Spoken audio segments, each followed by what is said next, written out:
Bonjour et bienvenue à tous, vous regardez sur le web et c'est l'heure de votre émission spéciale vidéo qui ont fait le buzz le mois dernier. Avec nous pour en parler, j'ai le plaisir d'accueillir sur ce plateau Virginie Belaïch. Bonjour. Bonjour. Quel plaisir de vous retrouver. C'est un plaisir partagé. Alors en tout cas, comme tous les mois, vous allez nous donner la recette pour faire le buzz ou du moins nous expliquer pourquoi ces vidéos ont fait le buzz. Alors on va commencer ?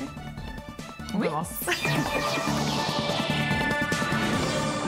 On commence avec une version de Disneyland imaginée par l'artiste Banksy à Weston-super-Mare. C'est dans la banlieue de Bristol qu'il a construit ce qu'il appelle un parc de la perplexité. Le principe est bien prendre le contre-pied des parcs Disney pour offrir une vision moins flatteuse de la société. Le parc est une véritable exposition à ciel ouvert dont Banksy est le commissaire. Regardez.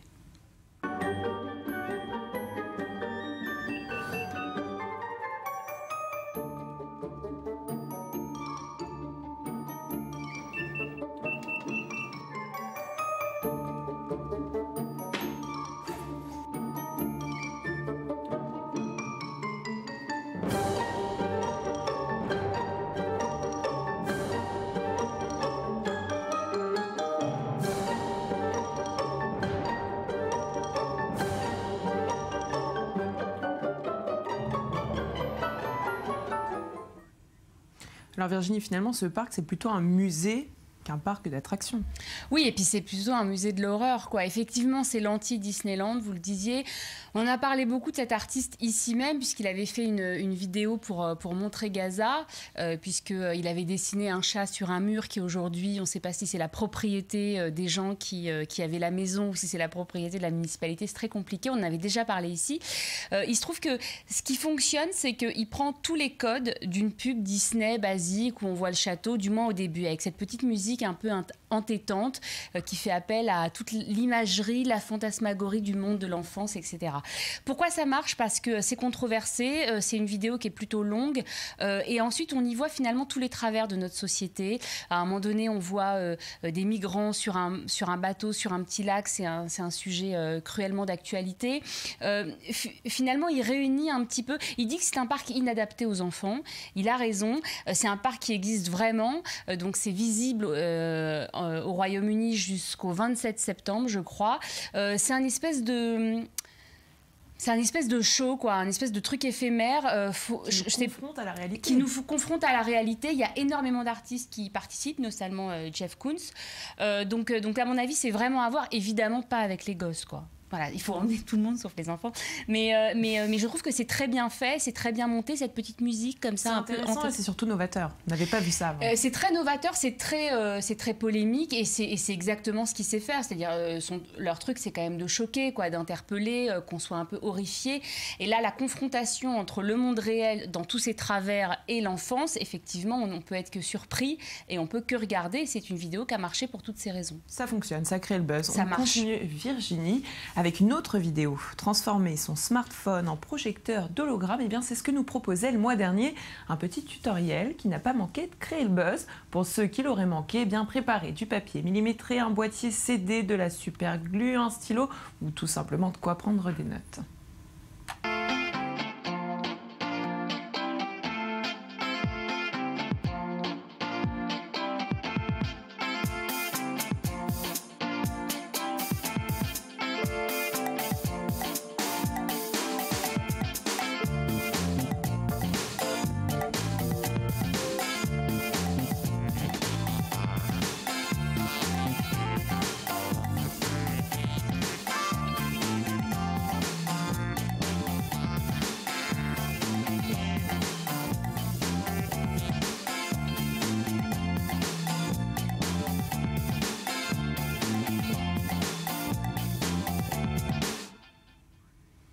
Alors Virginie, les tutos, finalement, on en voit partout, ça marche bien. Ici, rien de spécial, à part quelque chose de très technique et très scientifique.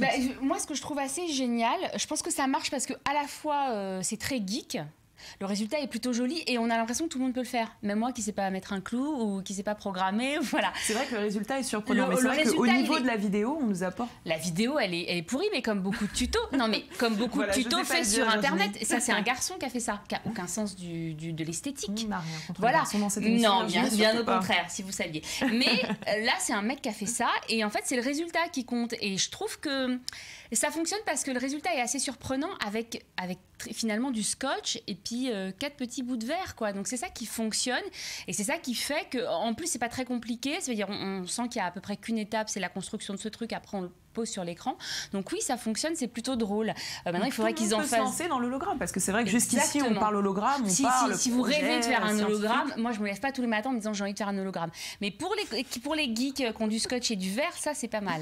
Ou pas, ou pour regarder une série télé. Exactement. Eh bien, on essaiera, Virginie, on reviendra avec nos vidéos. En tout cas, on poursuit tout de suite avec L-E-J, L pour Lucie, E pour Elisa et J pour Juliette, un trio de musiciennes et de chanteuses repérées sur la toile grâce à de très belles reprises acoustiques. Les 3 jeunes femmes sont des amies d'enfance, elles sont françaises, elles chantent et jouent sur des genres éclectiques. Voici leur mash-up des tubes de l'été 2015. Regardez. Pas un gangsta, pas la peine de mentir, je suis comme toi. Sem. Un gangsta, pas la peine de mentir, je suis comme toi. Venga baila, comme ça pour sem. Me laisse pas solo, conmigo. Gangsta, comme ça qu'on mama, som. Bitch, better have my money. Bitch, better have my money.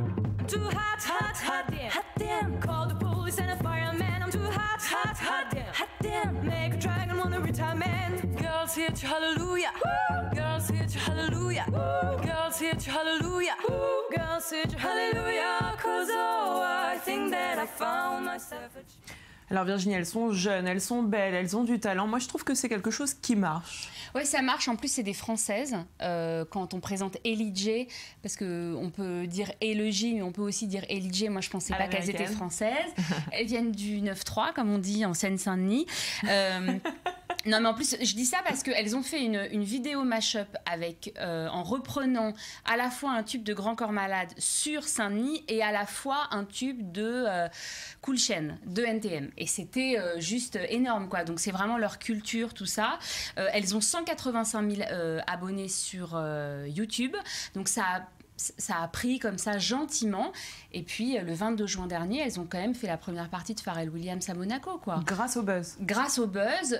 Il les a vues, il a aimé comme nous tous. Je trouve que c'est des vraies musiciennes, on le voit bien. Là, elle prépare un album pour janvier 2016 avec des titres originaux. Il va falloir voir ce que ça donne, parce que là, elles sont tellement bonnes dans les reprises, les covers, comme disent les youtubeurs, que vraiment... Non, c'est des filles qui sont talentueuses. Le type qui les a découvertes, qui les a fait signer, c'est un génie. Il a vu avant tout le monde. Vraiment, il n'y a rien à dire sur ça. Voilà, la vidéo, elle est jolie. Bon, effectivement, on est sur une dune, etc. Il y a la mer derrière, etc. Mais on se concentre vraiment sur la musique, sur ces filles qui dégagent une énergie folle. Et Virginie, cette vidéo, elle a été préparée. On imagine oui, qu'elle voulait créer le buzz. Non, alors elle a été préparée et à mon avis, elle bénéficie surtout de l'engouement voilà, c'est-à-dire le bouche à oreille a marché et puis cet été, elles ont fait donc un best-of de toutes voilà, des tubes de l'été. En plus, il y a eu l'histoire avec Pharrell Williams, la première partie, où finalement tous les médias papier et télé et radio en ont parlé. Donc elles ont aussi bénéficié de ça. Et des gens qui ne vont jamais sur YouTube ou qui ne les suivaient pas ont découvert la vidéo. C'est aussi ça. Le comme offline et le online, exactement. On continue, voilà. Virginie, on change de sujet avec Lexus et son overboard. Les fans en rêvaient, Lexus l'a fait, enfin presque. Le constructeur automobile a publié une série de vidéos dans laquelle le skateur professionnel Ross McGoran utilisait cet overboard. Inspiré de Retour vers le futur, le skatepark a été fabriqué pour l'occasion et incorpore des rails en métal qui permettent à l'engin de l'éviter. Regardez.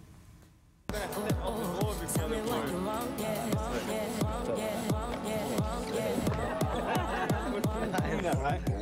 I've been waiting all night for you to tell me that you need me, tell me that you want me. I've been waiting all night for you to tell me that you need me, tell me that you want me, tell me that you need me, tell me that you want me.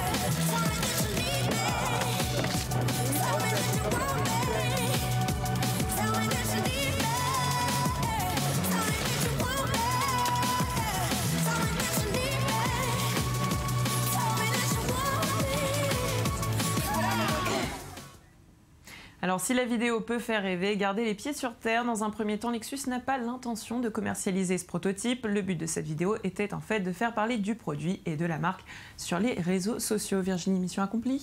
Ah oui, mission accomplie. D'abord, pour ceux qui ne le savent pas, ça fait quand même référence à une scène culte de Retour vers le futur. Ou dans Retour vers le futur, il a ce skate-là quand il est dans le futur. Et c'est génial parce que pour tous les gens pour qui c'est un film culte, voilà, là, c'est quand même un peu une Madeleine de Proust, quoi. Ça a une autonomie assez limitée de 20 minutes. Ça ne fonctionne pas bien parce qu'il n'y a pas l'équilibre des roues. C'est un skatepark aménagé à cette occasion. Ah oui, ça veut dire que c'est un skatepark qui a été conçu en Espagne pour le tournage. Vraiment pour le tournage. Alors, je vous dirai pas comment ça fonctionne parce que en fait, j'y comprends strictement rien. Tout ce que je sais, ouais, il y a de l'azote, il y a des capteurs, il y a un peu d'équilibre. Tout ce que je sais en tout cas, c'est que ça n'a qu'une autonomie que de 20 minutes et qu'on n'a pas la même stabilité qu'avec des roues. Donc, de toutes les façons, là, c'est un skateur professionnel hyper connu qui se prête à ce jeu. Ce qui est génial, c'est que oui, effectivement, ça fait parler de la marque, ça fait appel à des souvenirs d'enfance ou d'adolescence. C'est très joli à regarder. Et surtout, ce que je trouve assez sympa, c'est que finalement, ça ne fonctionne pas. C'est un peu comme un fantasme. Voilà, on regarde un truc, personne ne va pouvoir l'acheter tout de suite, hein, pas avant 20 ans, je pense. Et donc, je trouve que c'est assez malin de la part de la marque parce qu'on ne peut pas dire, ouais, ils font ça juste pour qu'on achète leur produit parce que ce produit n'existe pas. C'est un bel objet, c'est quelque chose de joli à regarder.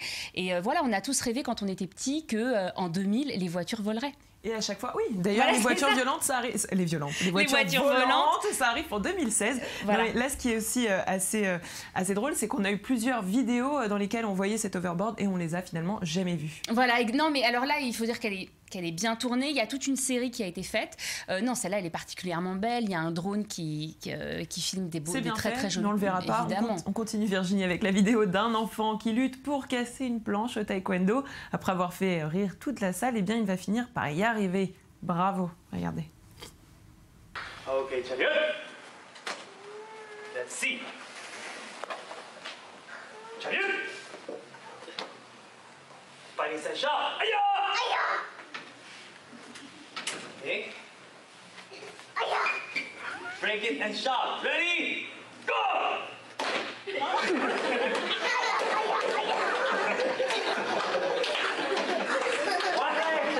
One leg, okay?